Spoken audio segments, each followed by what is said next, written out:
Tennessee with a huge win in Norman on Saturday night. Ari, you wrote about how this is a bigger statement for Josh Heupel's future than his past. This is a guy who obviously played at Oklahoma. We made a big deal about him coming to Oklahoma. But going out of this game, it sure seems like Josh Heupel, Tennessee coach, has an incredibly bright future. And Josh Heupel, Oklahoma quarterback, is something that's just kind of left in the past now. Yeah, well, I think a lot of people wanted to fixate on what it meant for him to come back, having been fired from Oklahoma staff in 2014 and winning the national title as a player in the year 2000. But, you know, when I left the stadium, I felt like this Tennessee team is good enough to potentially win the national championship this year. And I think that the way that Josh Heupel handled this game, you know, recognizing and acknowledging that this is an important personal situation for him, but keeping the focus on his team, I think is kind of an indication, Andy, that, you know, there's more celebration and more, you know, to achieve out there than getting a, you know, vengeance or a personal win or a football in his office. So I came away feeling like, Josh Heupel just won another big game on the road. Tennessee is now in its second stint of having a really good football team under his leadership after, you know, decades of not being that good. And this year, I actually think that this team matches up with the giants of the sport better than the team 2 years ago with the defensive line. They've shown you that they can win in multiple ways. They can run the ball with Dylan Sampson. They've got a really solid stable of receivers. Dante Thornton's a huge playmaker. And of course, we haven't even said Nico's name yet. So, you know, to me, when you look at this Tennessee team, it's super exciting to see what they were able to do and what it meant to the coach. And it was actually nice to see, you know, Josh Heupel get somewhat emotional, considering he's usually a pretty dry and focused person. That said, I think that the beginning of this season is the first few chapters of the Tennessee story that might end up being just as exciting as a national title that he won, you know, 25 years ago. Well, let's look at Josh Heupel after the game, because I think it helps explain why this team plays for him the way it does, why he's been successful at Tennessee so far. Even though he took over a situation there, when he got the job, we were like, this is going to take forever to turn around. And he turned it around very quickly. But you watch scenes like the one from the locker room after the game, and you kind of understand. I'm proud of the investment, the competitive composure, resetting to the next play, continuing to compete. Man, it's just us being us, all right? And let's just keep making us a better version every single day. You guys got me? Yes, sir. All right. This thing, coming back to normal, was never about me.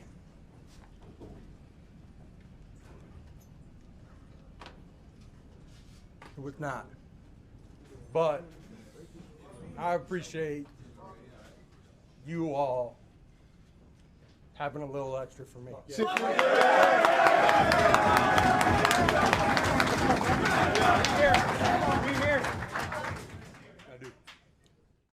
So that is an example of a coach who is clearly invested. It meant a lot for his play to him that his players handled that game the way they did. And Ari, he could say all he wants that it didn't mean much and it wasn't about him, but you saw, like, he's getting choked up after that game. You saw how much it meant to him. Yeah, and I think that emotional videos and emotional moments like that from people who aren't typically emotional in the, you know, happy or sad kind of hits a little bit different too. And the thing that I took away from that video more than anything, Andy, is that, you know, and I'm not ever really been like a rah-rah Rudy type, you know, sports movie type guy. Well, Rudy was offside, so yeah, I got you. He was offside. I said that as a former walk-on. But, you know, I don't really buy into the everybody love everybody stuff. You know what I mean? But like a lot of times when teams go off the rails, they do have, you know, toxic locker rooms or people aren't playing for each other. And you get a sense that Tennessee isn't just only very good on the field this year, but like those guys love their coach. You know what I mean? Like as a recruiting video, it mattered to them as much as it mattered to him to play well today. And not just because they wanted to do it for him, but because they wanted to respect what this team is, which is a team that's supposed to win this game the way that they did, a team that's supposed to go out and win bigger games down the line, a team that's not going to get blown off the field by Georgia and Alabama this year. Like this is a very exciting team. And I think that Josh Heupel obviously has done a great job, but he built the program to not almost lose to Oklahoma, to dominate them, even though the scoreboard didn't say they did. They had something special for Josh Heupel after this game. I love you guys, and I really mean that. We know you go. I know. I'm proud. I'm proud of you. I'm proud of how we've grown. Damn, our best is still out in front of us. We got Hell yeah. One day at a time to just keep getting better. You guys got me? Yes, sir. All right, I love it. Bow your heads. Grab two. Yo. Hey, we did that for you, Coach. This game ball for you.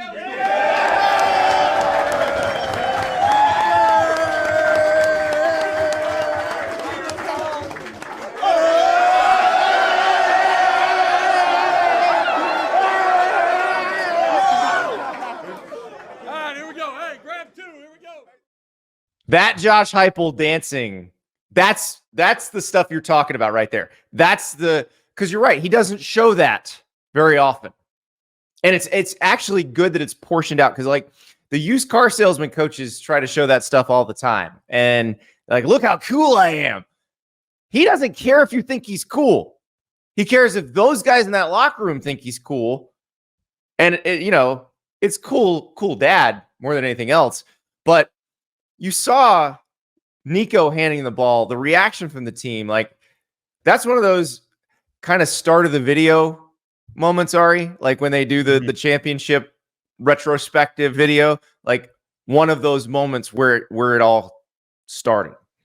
Yeah, I'm going to a wedding with my wife in the spring, and I might borrow that. I don't know what what is that? Is that the pizza man? I have no idea. No, well, it's the high. We're going to call it the high and tight, because 3 points of contact. Did you see how he ball security is job security? Yeah. We're going to call it the ball security is job security right there. Ball security is job security. Don't show videos of me doing this out of context, please. Well, listen, this is not a video or a dance that Dylan Sampson taught us. And when we go back to Knoxville and talk to Dylan again, that's the dance we're going to do. That's the only dance we're going to do. Yeah. You know what? The last point I want to make before we get out of here, Andy, is that, I think that likability is kind of an underrated thing. And, there have been times, and I'm assuming that Tennessee fans would probably be the first to admit that they haven't been the most likable people. They've had their moments. But I genuinely find myself like wishing the best for this team. You know what I mean? Like, there's just something about the guys on this team, like Dylan Sampson, we got to spend some time with a few weeks ago, and it's like, I would go eat wings with that guy. You know what I mean? Like, Josh Heupel is just a good dude. Like, this is a team that I think has a lot in place, and I expect really high things from them. And I know that I am prone to throwing out insane, obscene predictions, and I'm not going to do that here, but I do think that this team will be competitive when they play Alabama and Georgia. And I truly believe that they're going to be 6-0 or 7-0, whatever the math is, going into that Alabama game here in October. Going to get us on Old Takes Exposed again. Here's the part where I issue the warning. Now, I think Tennessee's schedule sets up nicely. It is good that they are off this week, because this was a super emotional, kind of a roller coaster. They would not be in a good situation if they had to go to Arkansas next week. The fact that they have the week off in between is a really nice thing, because, Arkansas is coming off that big win at Auburn. Arkansas is pretty damn good and probably playing better offensively than Oklahoma is right now. So I think they can kind of chill out.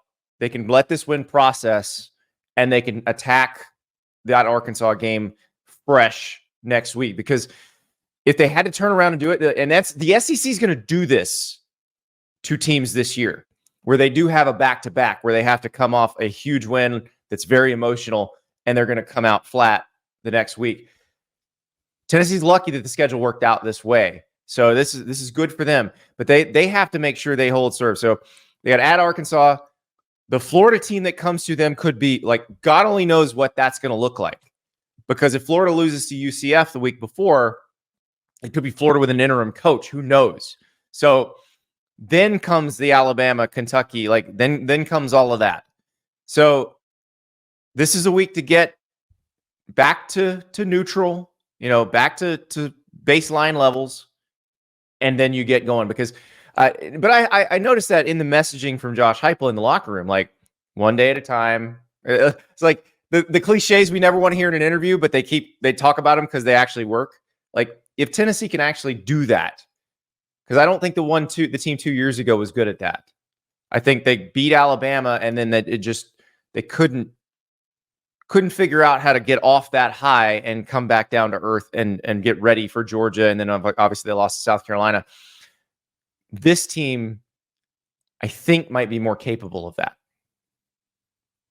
Absolutely. I'm with you. And when you're this good, you should not be as susceptible to those middle of the year grab ass against overmatched opponent type games. So my expectation for this team is that even in their bad weeks, they're going to be winning games against good teams, because you know what, truthfully speaking, Andy, as impressive as this win was over Oklahoma, I don't think that Tennessee played particularly well. I think that this was a kind of a 75%, 80 output for them, and it still didn't matter. So like that to me is the most exciting thing about this team. Yeah, exactly. I mean, like we barely talked about Nico. You'd think after a win like that we'd be like, oh, Nico's the next great thing in college football. Well, no, I mean, look, Oklahoma's defense was really good, and they made life hard for him. So now he's got to figure out how to. Sorry, not to interrupt you, Andy, but Tennessee had the 66-yard dart across the middle. That was a beautifully thrown pass. They also finished the first half with a drive where they ran Dylan Sampson 8 consecutive times. And then they started at the 46 and they went all the way down the field, and it ended up with a 1-yard touchdown run. So they're able to pound you on the ground. And Lance Hurd, their starting offensive tackle, was not in this game. Their defensive line got after it. They won both sides of the line of scrimmage for the most part. Like, you're talking about a team that is versatile and can win in very many ways. And it doesn't have to just be Nico threw for 400 yards for them to get it done. So I'm really excited about the team, and I'm trying to push it down because I'm trying to not end up on freezing cold takes every week, but like, I'm buying stock in this program. Yeah, I think that's a very smart way to look at it, because look, the fact of the matter is they still do have to play Alabama and Georgia. Those are very difficult games. You can be very good and still lose those games. But we'll see what this team is, because I like we said after the game, it looks like they've figured out how to win in multiple ways, which is the next step in the evolution of a team that is good, that wants to become elite. Because elite teams, your Georgias, your Alabamas, Ohio States over the years, like, they know how to beat you 50-10, but they also know how to beat you 25-15. And you've got to be able to do all of it. So Tennessee looks like they are more capable of winning in different ways. We shall see going forward, because I do think there are going to be quite a few more wins on this schedule.